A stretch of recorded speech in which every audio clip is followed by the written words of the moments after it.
धराली में तबाही के 5 दिन बाद भी लोगों की तलाश जारी है। कई ऐसे परिवार हैं जो धराली की घाटी में अपनों की तलाश में दर दर भटक रहे हैं।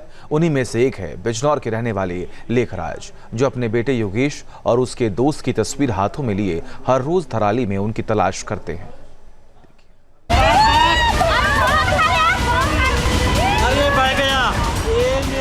हमने कहा तुम बेटे वापस आ जाओ, उन्हें मैं आऊँगा 3-4-5-6 तारीख में आऊँगा, ये कहा था।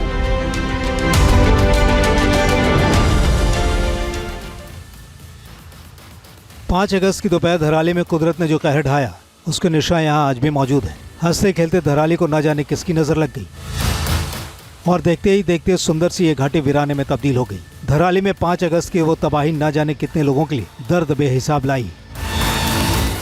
मलबे में तब्दील धराली में युद्ध स्तर पर रेस्क्यू ऑपरेशन चलाया जा रहा है, लेकिन अब भी ऐसे कई लोग हैं जो मलबे के नीचे अपनों की तलाश कर रहे हैं। उन्हें उम्मीद है कि शायद अब भी कोई चमत्कार हो जाए।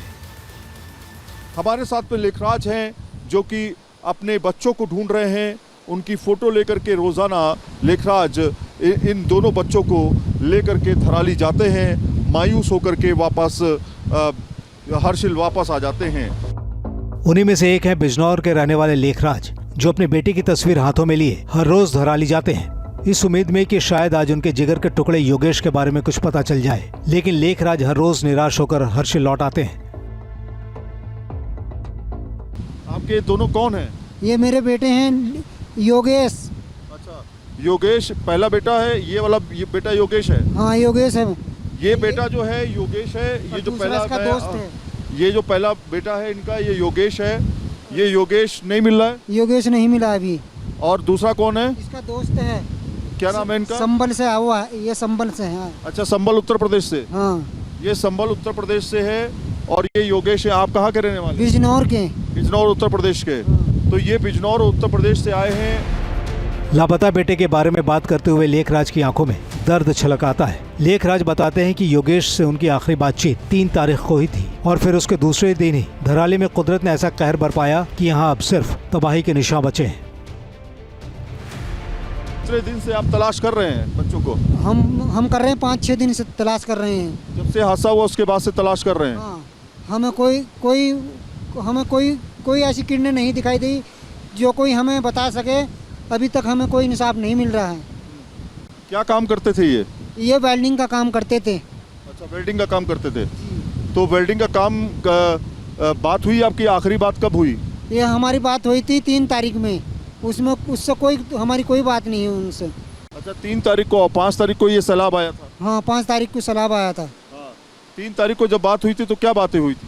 ये हुई थी मैं अपने घर आना चाह रहा हूँ और ठेकेदार मुझे पैसे नहीं दे रहा अभी।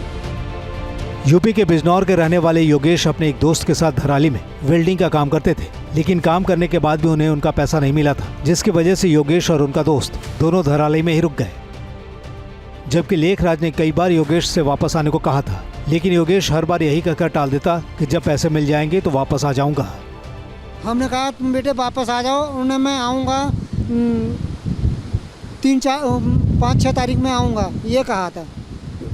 तो उसके बाद में बाढ़ आ गई, फिर हमारा कोई भी वो नहीं लगा, कांटेक्ट नहीं हो पाया। 5 तारीख को आपने कॉल किया था? जब लगा ही नहीं सर, हमारा फोन ही नहीं लगा। उसके बाद फोन नहीं लगा। लेखराज अपने बेटे योगेश और उसके दोस्त की तस्वीर लिए हर्षिल और धराली की घाटी में हर रोज उन्हें तलाशने की कोशिश करते हैं, लेकिन हादसे के 5 दिन बाद भी अभी तक उनके बेटे का कुछ पता नहीं चल सका है। चेहरे पर मायूसी और आंखों में आंसू लिए लेखराज अपने बेटे की तलाश में धराली की घाटी में दर दर भटक रहे हैं। इनके दोनों बच्चे जो है, दोनों बच्चे, एक रिलेटिव है, जानकार है इनका, और दूसरा इनका बेटा है। ये दोनों जो हैं लापता हैं और उम्मीद कर रहे हैं कि इन बच्चों की जो है इनके बारे में जानकारी मिल सके। तो ऐसी कई तस्वीरें जो हैं अभी भी गायब हैं धराली से। कुदरत के कहर के आगे तो किसी का जोर नहीं, लेकिन धराली में कोशिश यही की जा रही है कि पीड़ितों के जख्म पर मरहम लगाया जा सके और उन लोगों की तलाश की जा सके जो धराली में तबाही के बाद से ही अपनों से बिछड़ गए हैं। धराली से सैयद आमिर के साथ टीम न्यूज़ नेशन।